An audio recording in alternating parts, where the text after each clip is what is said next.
So you have to make the right diagnosis in order to recommend the right treatment. Now, here's where a lot of doctors fail. They fall short because, number one, they don't know how to make the right diagnosis for a variety of reasons. Number one, they don't even know what the diagnoses are. I'm talking about spine surgeons, therapists, physiatrists, pain management doctors. Literally, they don't know, most of them don't know half the diagnoses. So they're guessing. And one of the ways they guess is by doing shots that really don't work and are kind of shotgun approach treatments to neck pain or back pain. One of these shots is called an epidural steroid injection. And an epidural steroid injection is really an injection of medicine, steroid medicine, into the spine, and it has a specific purpose. It's to reduce the inflammation. Now, why would you want to reduce inflammation? Well, some of the conditions that affect our bodies and our spines involve inflammation. As a matter of fact, the most common condition that affects the spine is a herniated disc with pain. And that pain can be in your neck or your back or your thoracic spine. And if the herniated disc is causing inflammation in your neck, well then you're going to have neck pain. And you can even have headaches as a result of that inflammation, or even arm symptoms like pain going from your neck down your arm. Many people have these conditions and they seek medical attention. If the doctor doesn't make the right diagnosis, they're not going to recommend the right treatment. And if they do the treatment improperly, you could end up with a treatment that doesn't work, or worse, a complication. So let's look at this first case, and it's a patient who, before their treatment, came in to see the pain management doctor. And I'm going to go over this with you. On the left, there's an MRI scan. I'm moving my arrow around. The arrow is pointing to the spinal cord. It's the gray thing. It looks like a gray line, okay?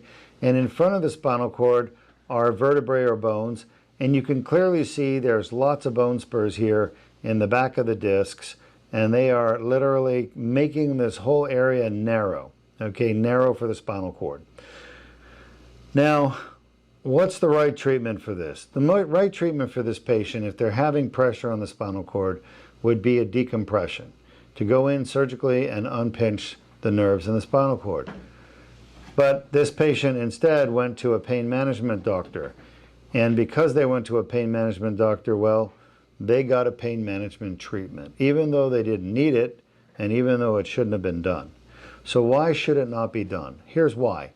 The treatment they got was an epidural steroid injection. With an epidural steroid injection, we're basically taking the patient's spine and we're bringing a needle in through the back, and we're going between these bones here, and we're trying to put the needle in between the bones and inject medicine in this area.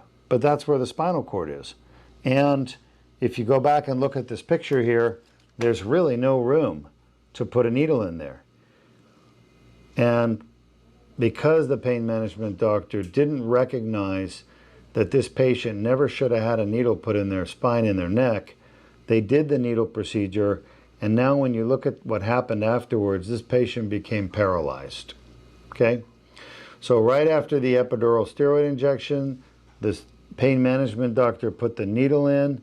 It went into the spinal cord, but they didn't know it went into the spinal cord. They injected the steroid. About a cc or a milliliter of material was injected into the spinal cord. That's a big no-no, folks. You don't inject anything into the spinal cord. You don't touch the spinal cord. It's very delicate. You mess with the spinal cord, you go paralyzed. So it is complete malpractice, below the standard of care, to inject someone's spinal cord with epidural medicine, okay? Why did it happen? Because the doctor did the wrong treatment. There wasn't enough room in the spinal canal to get the needle tip in there and inject medicine around the spinal cord.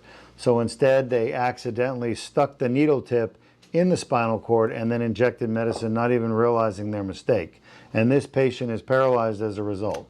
Now, they came and saw me, and they had trouble walking and standing and weakness in their hands as a result of that pain management procedure, okay? This wasn't a batch of bad steroid. All right, now this pain management doctor would like you to believe it was a batch of bad steroid. It wasn't his fault or her fault for doing it, but it was his fault, and it was a he, and I know who it was, and he's local. And he actually just was greedy and selfish and said, I want to make the money from doing this procedure on the patient, I'm going to stick that needle in there without a care in the world, and instead he paralyzed the patient. So that's why I'm showing you this case, because it is really bad form to paralyze somebody with your treatment, especially when you should be doing that treatment. This side, which is more normal, you can see all the white signal. That is damage that's permanent to the spinal cord. I want you to know something. Most of these pain management doctors, they buy the cheapest, most inexpensive steroid. All right, it's called Depomedrol. Depomedrol is not supposed to be used for epidurals. It contains a preservative that's neurotoxic. So if you ever get that needle anywhere near the spinal cord, it kills the nerves.